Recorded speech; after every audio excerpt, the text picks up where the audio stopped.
Bonjour à tous, bonjour Camille. Bonjour Anthony, aujourd'hui on va parler de deux machines qu'on aime beaucoup, l'Atem Mini Extreme ISO et l'Atem SDI Extreme ISO. Alors on va essayer de voir dans une sorte de combat quel est le mieux pour vous, pour vos usages et lequel est le plus sympa à acheter. Et pour ce match, je vous propose de choisir nos armes. Alors, Camille, à toi l'honneur. Alors moi je pense que je vais défendre dans cette vidéo l'Atem original, l'Atem HDMI. Et donc moi, je vais prendre le SDI. C'est parti, bonne chance pour ce combat. Bonne chance. Je fais un petit check d'Atem. Adjumé. Get ready for the next battle.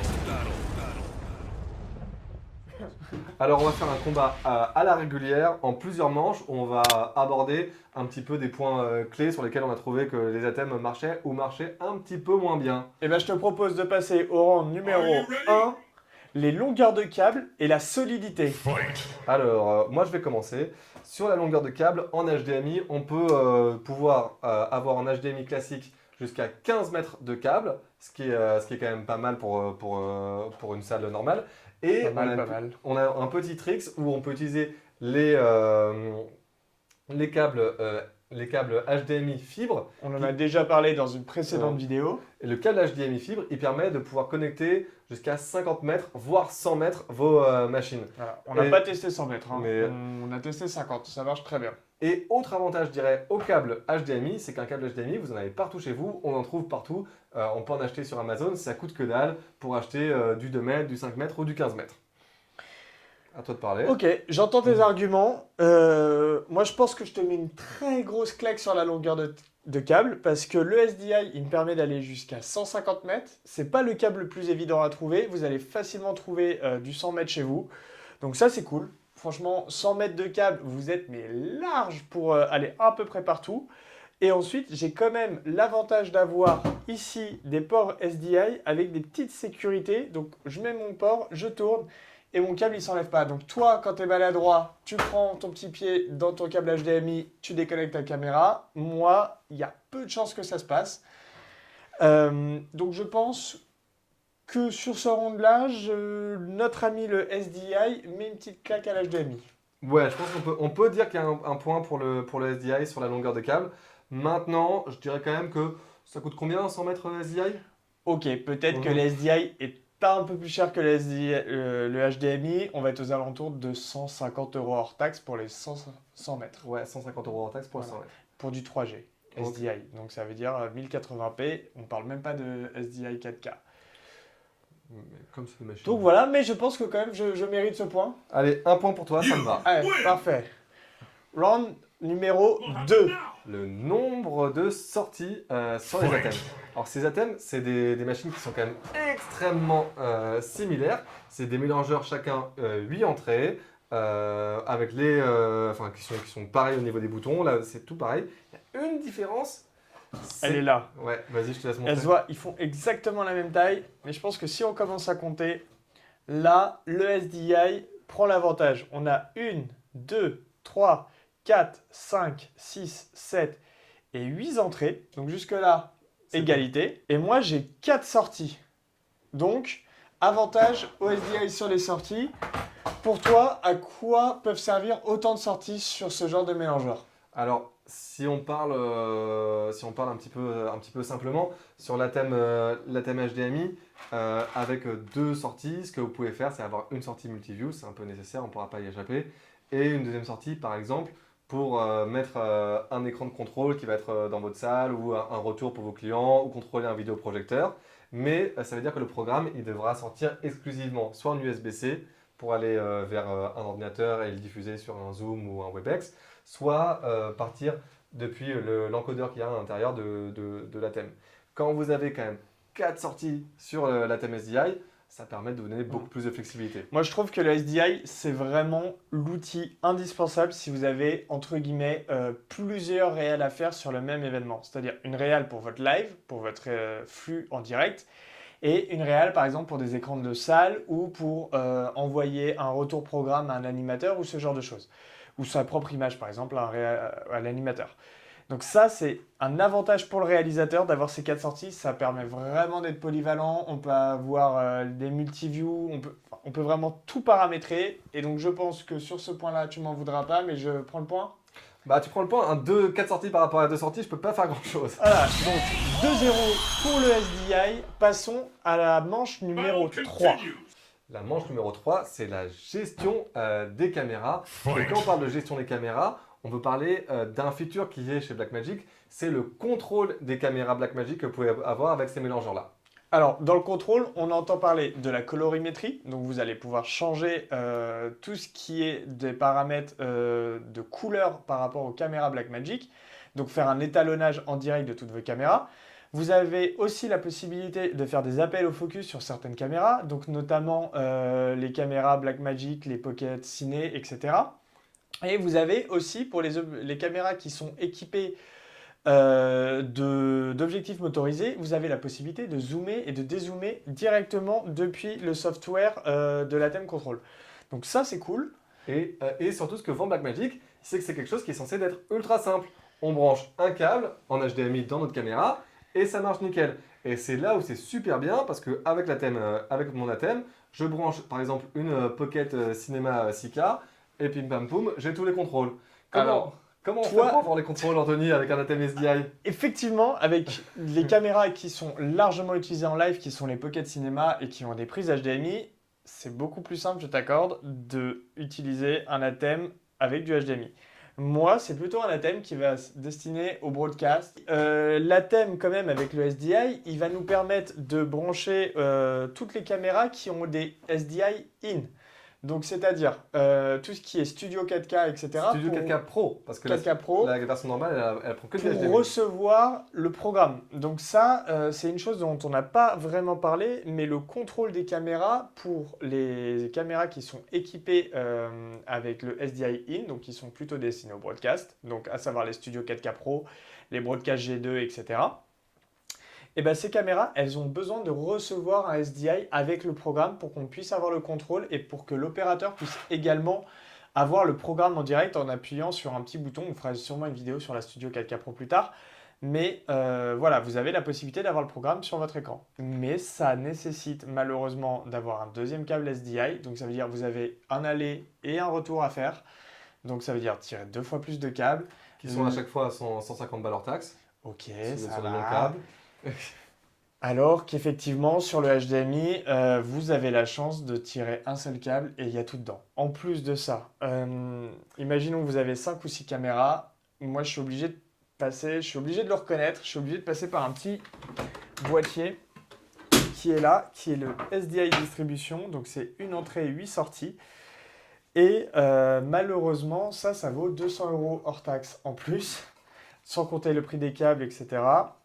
Donc, je pense que légitimement, le SDI n'est pas la meilleure solution pour contrôler vos caméras Blackmagic si vous avez des caméras, entre guillemets, classiques, ce qui s'utilise beaucoup, c'est-à-dire les Blackmagic Cinema, toute la cinéma, la série Pocket Cinema. Ouais, parce que, alors, on peut les contrôler avec la thème SDI Extreme ISO. Peut-être que si ça vous intéresse, on fera une vidéo dédiée pour vous montrer comment on fait le contrôle.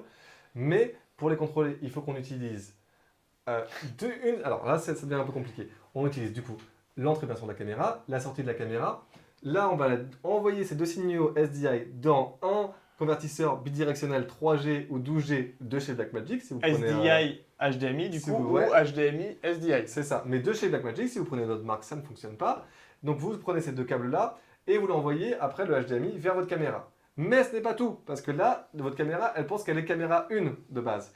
Et si vous avez plusieurs caméras, ça va poser problème. Il va falloir ensuite que vous alliez brancher votre convertisseur bidirectionnel à votre ordinateur. Je te sur une propose application dédiée. qu'on Ouais. s'arrête là, on a compris, j'ai perdu. Mais c'est J'ai perdu. C'est un peu compliqué. C'est complexe. Je perds ce point. Round numéro 4, on va parler de la gestion des périphériques. Explique-moi. Alors la gestion des périphériques, c'est tout ce qui va autour de votre live, parce que bon, avec un mélangeur tout seul et deux caméras, c'est pas ce qu'on demande. On va avoir par exemple des écrans, des PC qui vont rentrer dans votre mélangeur, et lequel est le plus adapté pour faire ça.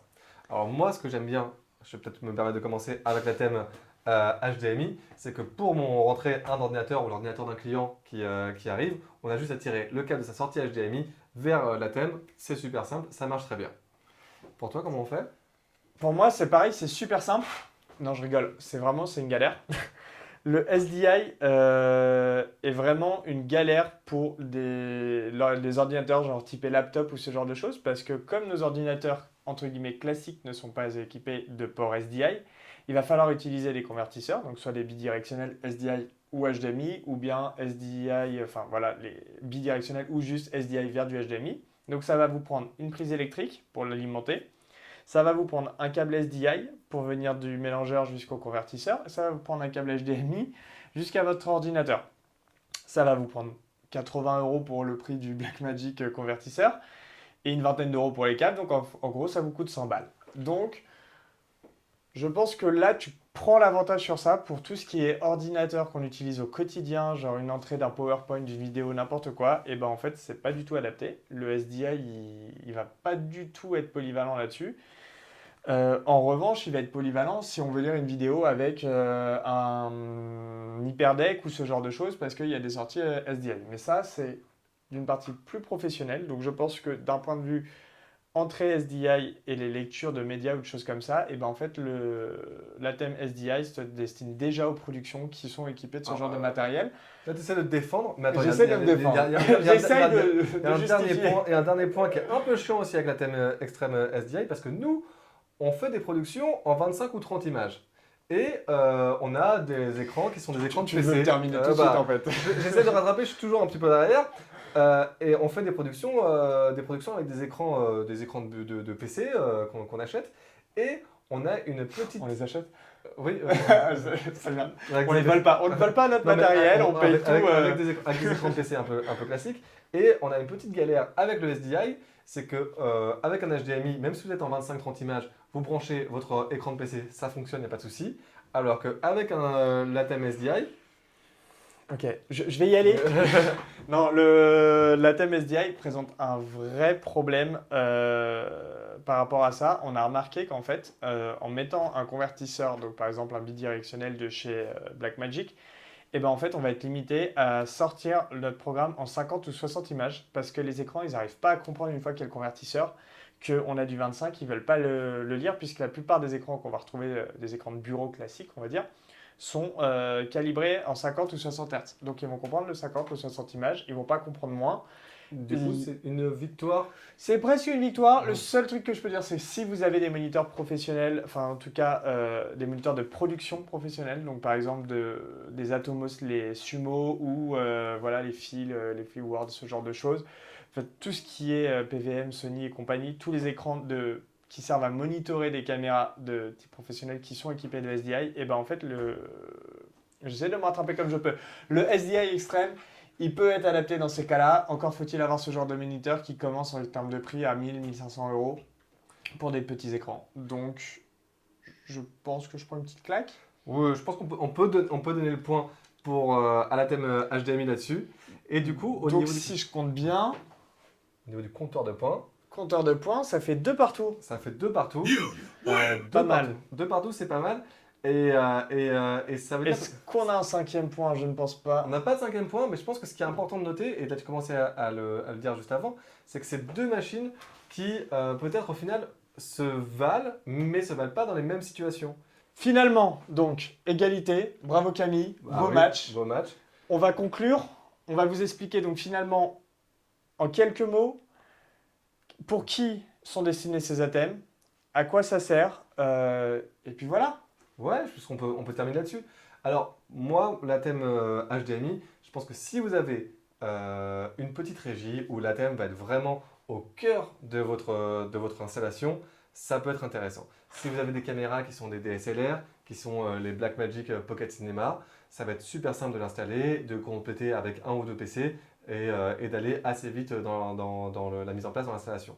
Bien sûr, il y a à noter que vous n'avez que 2 sorties, donc ça peut être un petit peu limitant, il faut faire attention, mais nous on l'utilise, même quand on a une petite production, on a quelques caméras, on sait que ça ne va pas être une production énorme, on ne va pas aller dessus. Maintenant, quand on commence à voir qu'on nous demande de faire un peu plus de choses, de gérer plus d'écrans, On va plus se tourner vers ton ATEM et je te laisse expliquer, Anthony. Ouais, pour moi, en fait, le SDI, il se destine plutôt à des professionnels qui seraient déjà équipés donc d'une régie plus conséquente, donc par exemple avec du web presenter, avec des hyperdecks, des systèmes en fait qui sont déjà équipés pour la plupart de SDI et qui parfois n'ont même pas de HDMI.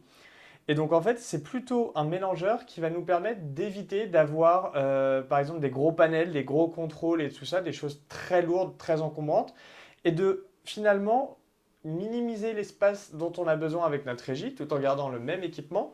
Et il ne faut pas oublier non plus que ce soit le HDMI ou le SDI, ils enregistrent chacun les 8 pistes. Donc les 8 divergés sont enregistrés sur un seul disque dur. Et ça, c'est quand même hyper bien parce qu'en fait, la plupart du temps, sur des régies peut-être un peu plus vieilles ou des plus grosses régies, eh ben, il faut un disque dur pour chaque piste. Ça demande de faire des divergés avec les câbles. Enfin, c'est toute une installation qu'au final, ce SDI permet d'éviter parce que on branche tout direct dedans et on sait qu'on a tout. Et donc, ça, c'est le gros point fort. Donc, si je devais conclure, je dirais que ce SDI permet aux professionnels d'alléger leur setup et d'être beaucoup plus mobile, polyvalent. Et celui-là, pour rentrer dans le live, avoir une machine qui est super performante pour un prix et un espace qui est super contenu. Voilà, parce qu'en termes de prix, la différence, elle est vraiment pas énorme. Je crois que c'est le même prix, plus ou moins. Quasiment, ouais, Ouais. peut-être un peu plus cher. Mais voilà, donc, faites votre choix. J'espère qu'on vous a suffisamment donné d'informations pour répondre à vos questions et faire votre choix entre notre ami le SDI et le HDMI. J'ai trouvé que c'était un très beau match. Je te remercie. Ouais, Je te merci. souhaite à la prochaine sur le ring. Housse. Merci, bonne journée. Merci à tous et au plaisir. Ciao. Ciao.